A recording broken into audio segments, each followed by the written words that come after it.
who's been fighting. Wherever there was any issue, you would not find Chandrababu Naidu there. You would only see Jagan Mohan Reddy there. Be it fees reimbursement, be it crop holiday, be it handloom weavers committing suicide. Anywhere you go, you would only see Jagan Mohan Reddy there. You never saw Chandrababu Naidu there. We were sitting in the opposition. We were doing we were fighting it out. But now what happened is, throughout the country itself, Narendra Modi factor did play a role, and also Chandrababu Naidu's false promises also did play a role. Both these together did whatever they did. What's your strategy from here on now? We'll be in the opposition. We started off with what? One MP and one MLA? That's what we started off with. We started off with one MP and one MLA. And then we ended up at 20 MLAs and 2 MPs. Today we have what, 10 MPs and 70 MLAs plus. So, another 5 years, we will come back. What's your message to party workers, given the result today, the dejection in your camp today, what's your message to party workers? That's what I said. From one parliament member, myself and my mom, we started off. Then we ended up 20 MLAs and 2 parliament seats. Today we are going to land up at 10 MP seats and 70 MLAs. So we're going to, another 5 years we're going to come back. This is my message to the cabinet. Has the big disappointment also been Vijayamma Garu's seat in Visakhapatnam?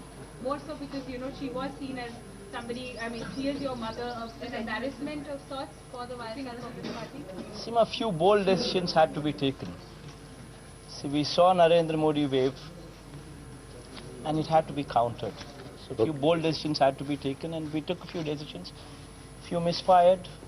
It's okay. Are you worried that with Chandrababu Naidu in power No, against you will I think I'll just address the Telugu media for just a minute, ma'am.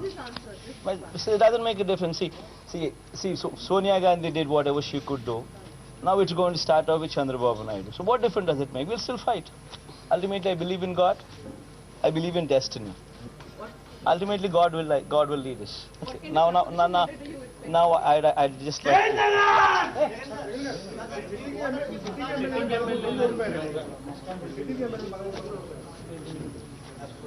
ఒక్క నిమిషం మరీ ముఖ్యంగా తెలుగు మీడియాకి address చేసే ముందు మొట్టమొదటిగా నేను నా మీద నమ్మకం ఉంచి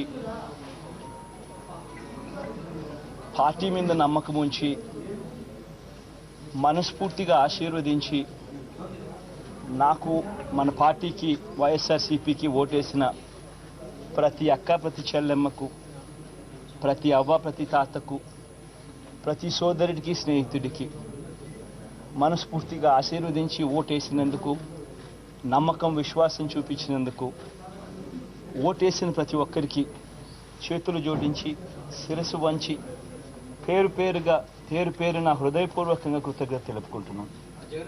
నా మొట్టమొదటిగా ఇక్కడి నుంచి మొదలు పెడుతున్నాను. ఇంతకుముందు నేను చెప్పినట్టుగా మేము గవర్నమెంట్లో ఉండి ప్రతిపక్షంలోకి రాలేదు. మొట్టమొదట నేను పార్టీ నుంచి బయటికి అడుగు వేసినప్పుడు నేను మా అమ్మ ఇద్దరమే ఉన్నాం. ఒక ఎంపీ ఒక ఎమ్మెల్యే. దాని తర్వాత ఉప ఎన్నికలు జరిగాయి.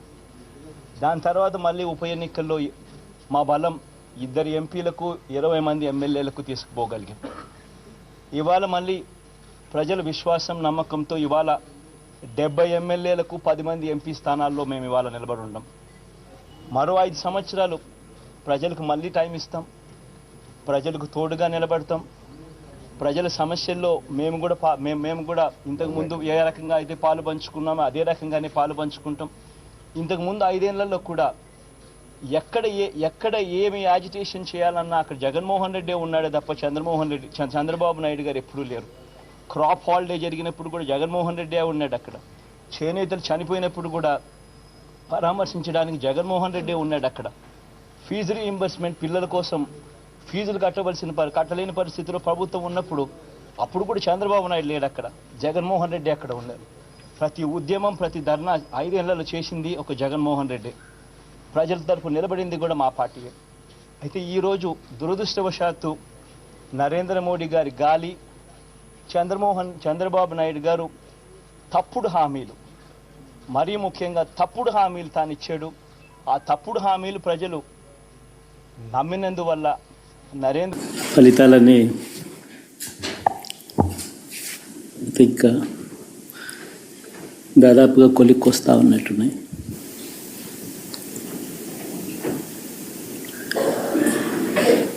చూసిన ఫలితాలు, జరిగిన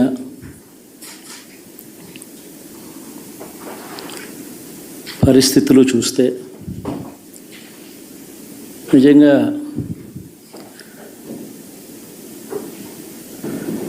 ఆశ్చర్యంగా కూడా ఉన్నాయి.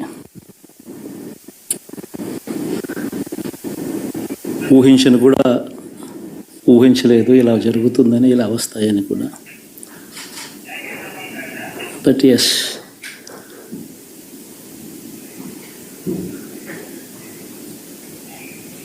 అమ్మఒడి అందుకున్న 53 లక్షల మంది తల్లులకు మంచి చేసినాం, పిల్లలు బాగుండాలి, వాళ్ళ చదువులు బాగుండాలని తాపత్రయపడుతూ అడుగులు వేసాం. మరి అక్క చెల్లెమ్మల ఓట్లు ఏమయ్యాయో తెలీదు. 66 లక్షల మంది అవ్వాతాతలకు, వితంతులకు, వికలాంగులకు గతంలో ఎప్పుడు జరగని విధంగా మంచి చేసాం. వారి కష్టాల్లో తోడుగా ఉంటూ, వారి కష్టాన్ని అర్థం చేసుకుంటూ, వారి ఇంటికే పంపించే వ్యవస్థను సైతం తీసుకొస్తూ, గతంలో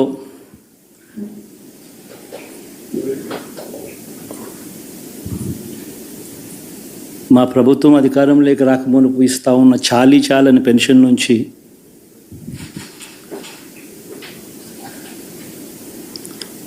ఎంతో మంచి చేస్తూ అడుగులు వేసినా కూడా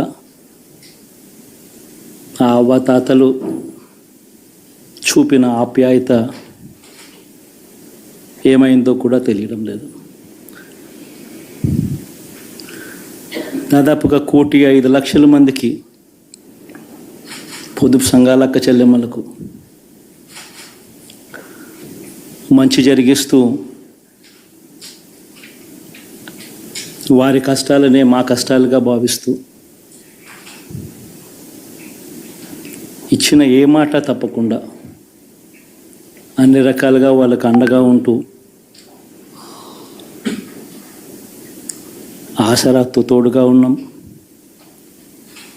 0 వడ్డీతో సైతం అండగా ఉన్నాం, చేయూత సైతం తోడుగా ఉంటూ నిలిచాం. మరి ఆ 1,05,00,000 మంది అక్క చెల్లెమ్మల ప్రేమాభిమానాలు ఏమయ్యాయో తెలియవు. 26 లక్షల మంది చేయూతను అందుకుంటున్న అక్క చెల్లెమ్మలు, వారి ఆప్యాయత ఏమైందో తెలీదు.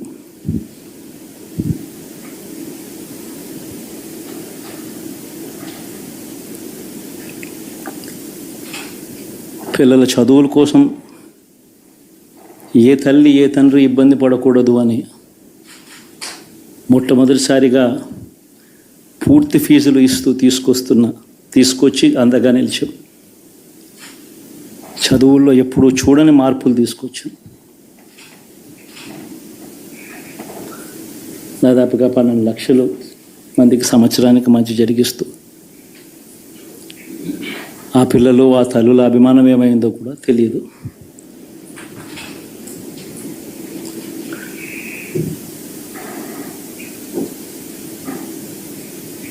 దాదాపుగా 54 లక్షల మంది రైతన్నలకు గతంలో ఎప్పుడూ చూడని విధంగా, జరగని విధంగా పెట్టుబడికి సహాయంగా అందించే కార్యక్రమం మొట్టమొదటిగా జరిగింది మన ప్రభుత్వం వచ్చాకే.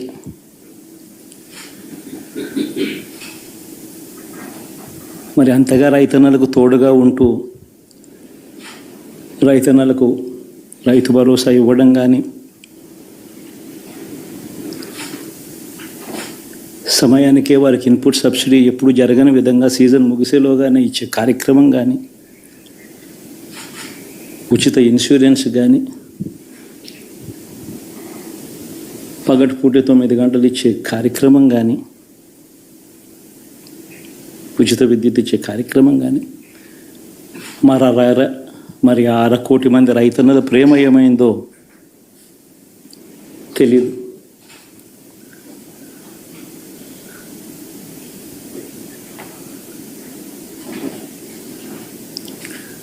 మరి ఇన్ని కోట్ల మందికి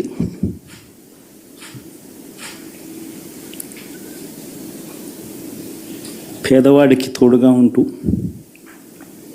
ఆటో డ్రైవర్లు నడుపుకుంటా ఉన్న వాళ్ళు ఆటోలు తోలుకుంటూ టాక్సీలు తోలుకుంటూ ఇబ్బంది పడకూడదని వారికి అండగా ఉంటూ వాహనమిత్ర, నేతన్నలకు అండగా ఉంటూ నేతన్న నేస్తం, మత్స్యకారులకు తోడుగా ఉంటూ మత్స్యకార భరోసా, ఫుట్పాత్ మీద చిన్న చిన్న ఇడ్లీ షాపులు పెట్టుకొని నడుపుకుంటూ, చిన్న చిన్న బంకులు పెట్టుకొని నడుపుకుంటూ, చిన్న చిన్న వ్యాపారాలు చేసుకుంటా ఉన్న వీళ్లకు, నా అక్క చెల్లెమ్మలకు, నా అన్నదమ్మలకు మంచి జరగాలని ఆరాటపడుతూ వాళ్ళకు ఒక తోడు, నా రజకులకు, నా నాయి బ్రాహ్మణులకు, నా టైలర్లకు అని అండగా ఉంటూ వారికి ఒక చేదోడు. మరి ఇన్ని లక్షల మందికి ఇంత మంచి చేసి, ఇన్ని కోట్ల మందికి, లక్షలు కూడా కాదు, కోట్ల మందికి మంచి జరిగించి, ఎప్పుడు జరగని విధంగా మేనిఫెస్టో అంటే ఒక చెత్తబుట్టలో పడేసే డాక్యుమెంట్ కాదు. ఒక మేనిఫెస్టో అంటే ఒక బైబిల్ అని, ఒక ఖురాన్ అని, ఒక భగవద్గీత అని మొట్టమొదటి రోజు నుంచి కూడా భావిస్తూ ఏకంగా 99% వాగ్దానాలు అమలు చేసి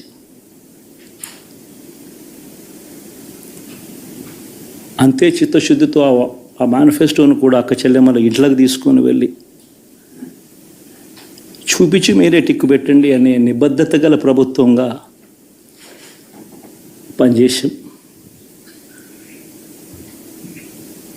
ఇప్పుడు జరగని విధంగా పిల్లల చదువులు, పేదరికం పోవాలి అని అంటే పిల్లల చదువులకు క్వాలిటీ ఎడ్యుకేషన్ అవసరం అని మొట్టమొదటిసారిగా ఇంగ్లీష్ మీడియంను వ్యతిరేకిస్తున్న వాళ్ళందరూ పెత్తందారులతో యుద్ధం చేసి సైతం పిల్లలకి ఇంగ్లీష్ మీడియం తీసుకొని రావడమే కాకుండా టోఫుల్, ఐబీ లాంటి కళలు కూడా కలం. ఆ పేద పిల్లలకు అండగా నిలబడాలని, తోడుగా ఉండాలని, వారి చరిత్రలు మార్చాలని, ఎప్పుడు చూడని విధంగా గ్రామ స్థాయిలోనే సచివాలయ వ్యవస్థ, వాలంటీర్ల వ్యవస్థ తీసుకొచ్చి ప్రతి ఇంటికి సేవను అందించే కార్యక్రమం చేశాం. వివక్ష లేకుండా, కరప్షన్ లేకుండా దాదాపుగా 2,70,000 కోట్ల రూపాయల పైచిలకు ఇంటి వద్దకి అందించగలిగాం.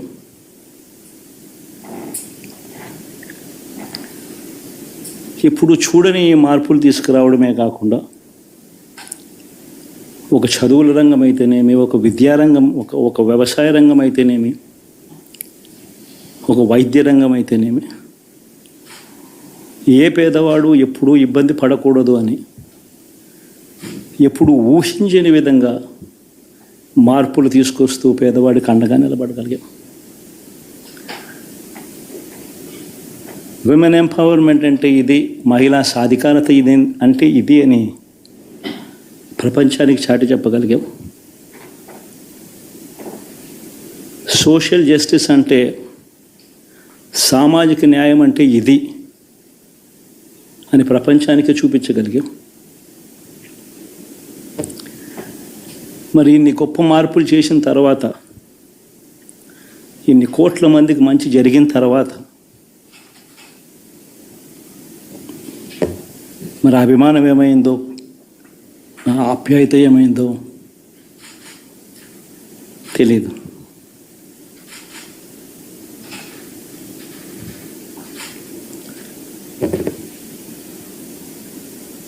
ఎవరో మోసం చేశారు, ఎవరో అన్యాయం చేశారు అని చెప్పి అనొచ్చు, కానీ ఆధారాలు లేవు.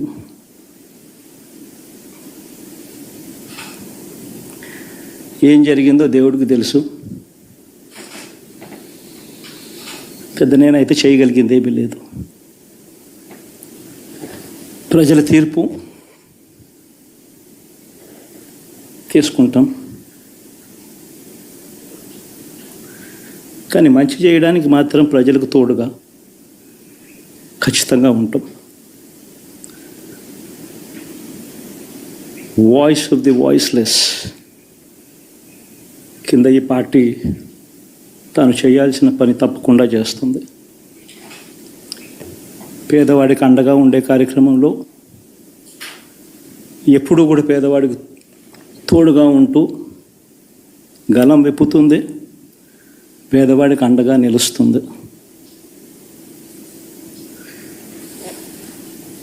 పెద్ద పెద్ద వాళ్ళ కూటమి ఇది, ఢిల్లీలో సైతం శాసించే పరిస్థితుల్లో ఉన్న కూటమి ఇది. ఆ కూటమిలో ఉన్న బీజేపీకి, ఆ కూటమిలో ఉన్న చంద్రబాబు గారికి, ఆ కూటమిలో ఉన్న పవన్ కళ్యాణ్ గారికి, అందరికీ కూడా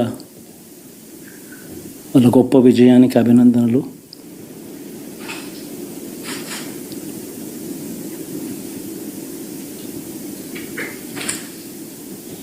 ఓడిపోయినా కూడా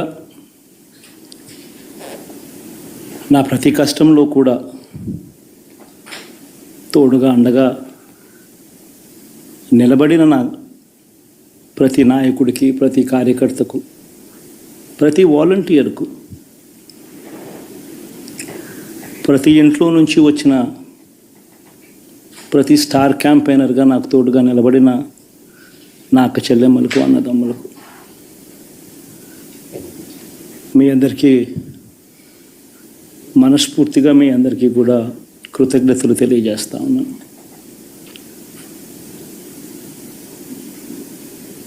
ఏం జరిగిందో తెలియదు, కానీ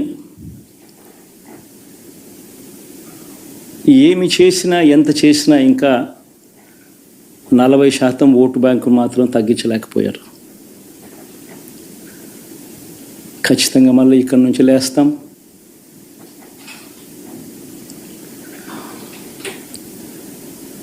మళ్ళీ ఇక్కడి నుంచి గుండె ధైర్యంతో నిలబడి మళ్ళీ లేస్తాం. ప్రతిపక్షంలో ఉండడం కొత్త కాదు, పోరాటాలు చేయడం అంతకన్నా కొత్త కాదు. నా రాజకీయ జీవితం అంతా కూడా ప్రతిపక్షంలోనే గడిపా, ఈ 5 సంవత్సరాలు తప్ప. పోరాటాలే చేశా. రాజకీయ జీవితంలో ఎవడు చూడని కష్టాలు కూడా అనుభవించా.